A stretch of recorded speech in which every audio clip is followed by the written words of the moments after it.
Okay, 11.3, asymptotes and rational functions, okay? So in 11.2, we talked about what a rational function is. A rational function is when you have a polynomial in your numerator and in your denominator. The key thing is that the polynomial is also in the denominator. That's what makes it a rational function. So if you look right here, we have f of x equals x plus 3 over x plus 2, right?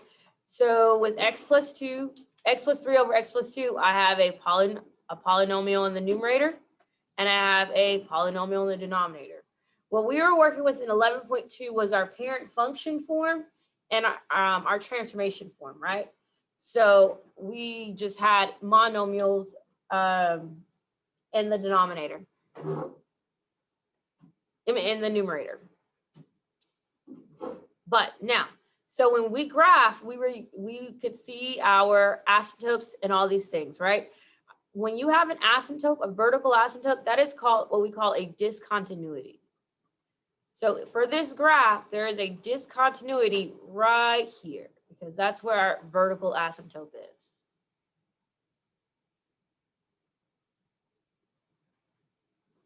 Okay, our vertical asymptote is at x equals -2.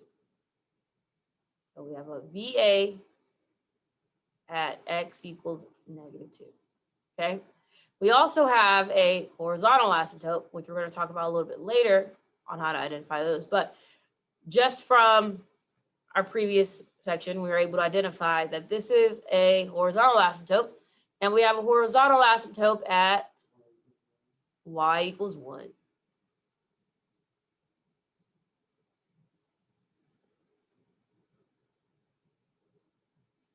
So even though there is x in the numerator, we are still able to identify and have these discontinuities. The domain here, so remembering how to write the domain. So in 11.2, we went over the 3 different ways of writing our domain. We can write it as an inequality. So we could say that our domain, reading it from left to right, x is greater than -2 and x is less than -2, right? That's writing it as an inequality. We can write it in interval notation. So from -infinity to -2 union -2 to infinity. Agreed? And then the last way was our formal way, our set notation. So making the brace x such that x exists in all real numbers, but x does not equal -2. Okay, so recapping all of that from 11.2. Good? Cool? All right. So now we're going to be looking at where we have polynomials in the numerator and polynomials in the denominator. And the first thing we're going to talk about is a removable discontinuity. So a removable discontinuity is when your numerator and your denominator share the same factor. So when your numerator and denominator share the same factor, it creates what we call a removable discontinuity, okay? And that removable discontinuity creates a hole in your graph. I like to say there's a hole in my graph. Name that movie. There we go. Toy Story. There's a snake in my boot. Anyways, so there's a hole in my function, and it comes from the fact that I can remove that discontinuity. I can remove what would have been an asymptote is actually now a hole. Does it make sense? Okay. And so instead of it affecting a whole lot of points, it only affects that one particular location. Okay. So that's called a removable discontinuity. If I can eliminate, it's removable. So that hole is at the 0? That hole is at the 0. What your denominator would equal 0. So that hole comes from, if I have x plus 2 and I set it equal to 0, it would be at x equals -2. So you would just draw a circle on the line to represent that? So to find exactly where that hole is, I have x equals -2.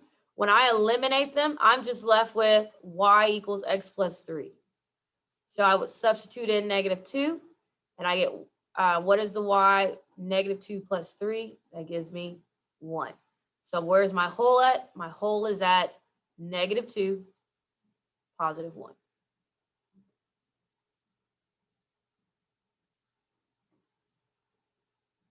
Okay, now,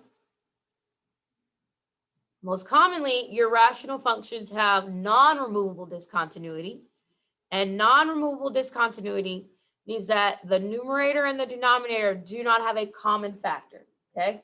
So notice how my numerator and denominator do not have a common factor, and so they're still going to create my vertical asymptote. Do we see the vertical asymptote still there? Yes, instead of a whole, we still have our vertical asymptote. Yes, but that comes from a whole different thing. So yes, we still have a horizontal, but in terms of discontinuity being removable and non-removable, that pertains to vertical asymptotes and wholes. Okay? So putting it together, for these two rational functions, we call them discontinuous graphs. The reason why they are discontinuous is because I cannot easily trace them without having to lift my finger. So I can go up this, but I have to stop, hop over the hole, and then continue, right? So it's not continuous because I can't just trace it smoothly. Here, I can trace, but oh no, I have to stop, go over the asymptote, and then continue to trace. So they are considered discontinuous graphs. Unlike our continuous graphs, like our parabolas and our linears without any holes, without any asymptotes.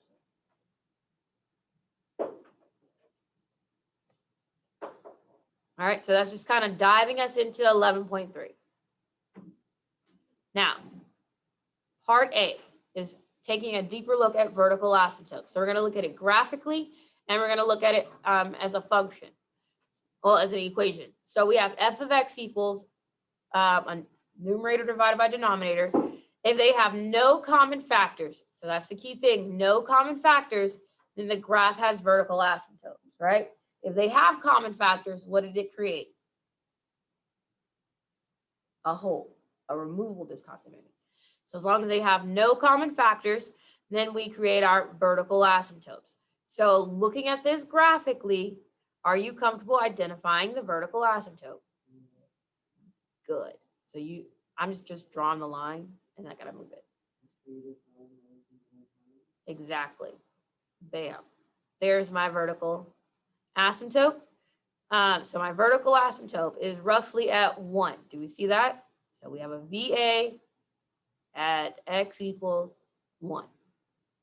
Okay, what that means is that in my denominator, the polynomial has a factor of x minus 1. Does that make sense? And therefore it's a no-go zone.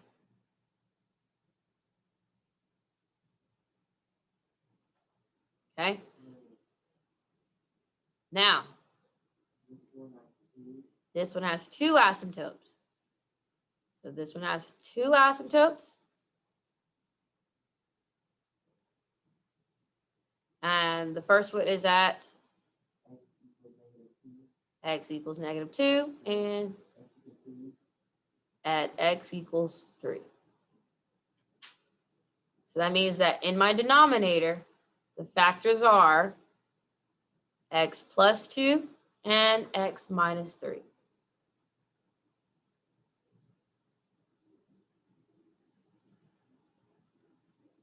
Okay, I want to talk about this one really quick. Notice how, because there are 3 parts to this graph, that means that when I write an interval notation, there are going to be 3 parts to my domain. So in interval notation, we read from left to right. So coming from the left, we're at -infinity, right? So we're at -infinity, and we're making our way, and bam, we have to stop at -2. So we have to stop at -2, and then we resume from -2, we're traveling, and then bam, we have to stop at 3. And then we resume, and then we go 3 to infinity. So for every asymptote, when I'm writing an interval function, it's going to create a break. Does that make sense? So every time there is an asymptote, you have to stop, reset, stop, reset. Okay? How do we feel about reading asymptotes, vertically asymptotes graphically? You just put that x is not equal -2 and 3. Exactly. Okay. Yeah, so if you were writing in set notation, fancy form, x such that x is all real numbers, but x does not equal I forgot the number there.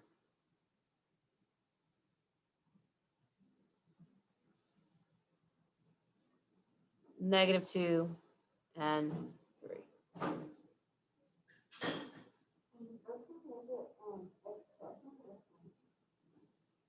It would be x minus 1, because 1 minus 1 makes it a 0.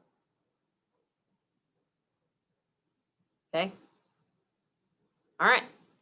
Now, let's look at it from an equation. So when you're writing it as an equation, there are 3 steps. So step 1 is you want to make sure that numerator and denominator are factored. So you want to make sure it's fully factored. Step 2 is identify any removable. And then step 3 is your denominator, set it equal to 0 to find your vertical asymptotes.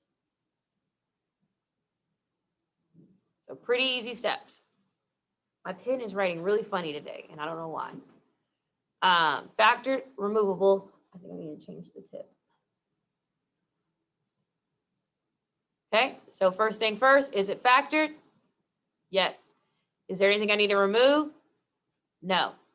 Third step, set the denominator polynomials equal to 0. So I'm going to take x plus 2, set it equal to 0, and therefore my vertical asymptote is where? At x equals -2. So your domain, you can write it in whatever form you want to write it in.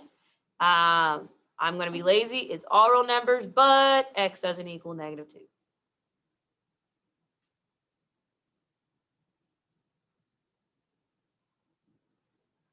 Okay, let's dive in a little deeper. So steps again, factor, remove, set equal to 0. Factor, remove, set equal to 0. So on example 5, we have 2 times x squared minus 9 divided by x squared minus 4. These are both difference of 2 squares, right? So when I factor them, I'm left with 2 times x minus 3 times x plus 3 divided by x minus 2 times x plus 2. Step 2 is there anything removable? Nope, nothing removable. And then step 3 is to take the factors of your denominator and set them equal to 0. So we have x minus 2 equals 0, and we have x plus 2 equals 0. What are my vertical asymptotes? 2 and -2.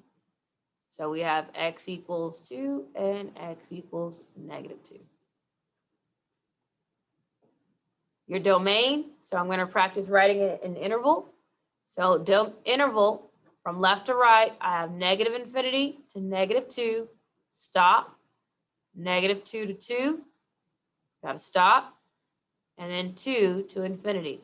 Why? Because there's 2 asymptotes, so there's going to be 2 breaks in my domain.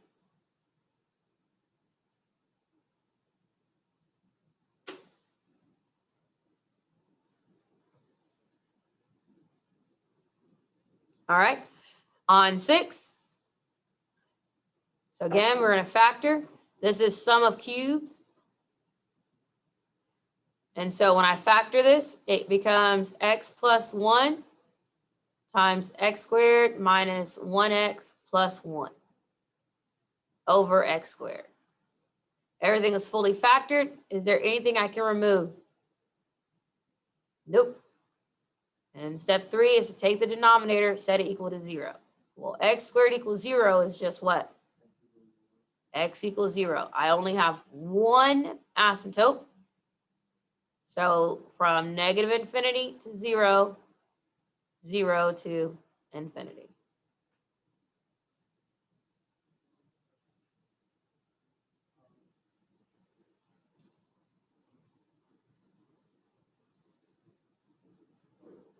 And the reason why that I have asymptotes instead of wholes is because of what?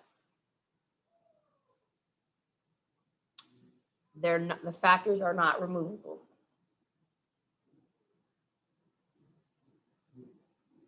All right, 7. Step 1, fully factor. This is factoring by GCF.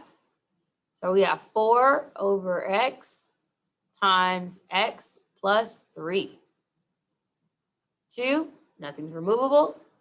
3, take the factors and set them equal to 0. So we have x equals 0 and x plus 3 equals 0.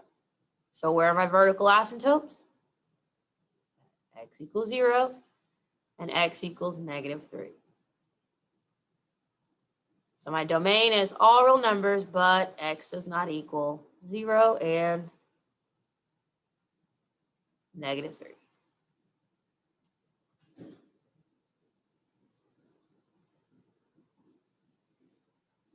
All right. On 8, so again, difference of 2 squares and just a simple trinomial. So difference of 2 squares gives me x minus 2 times x plus 2. One multiplies to give me 3, but adds to give me 4. 3 and 1. Can I eliminate anything? Nope. So I take the factors and set them equal to 0. We have x plus 3 equals 0, and we have x plus 1 equals 0. Where are my asymptotes? -3 and -1. So again, when you're writing it in interval notation, if you choose to, you're going to have, oh, we haven't practiced inequality notation. We have not. So in inequality notations, we have x is less than -3, right? We have that x is between -3 and -1. And we have that x is greater than -1.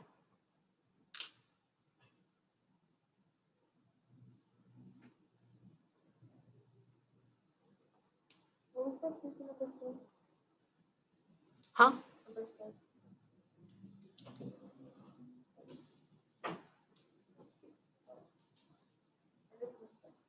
Yeah, there was nothing to remove. That's why we have vertical asymptotes. All right, so again, if the factors do not eliminate, then they stay vertical asymptotes. If they eliminate, they create a hole in my function, okay? All right, that is part A. Questions, comments, concerns?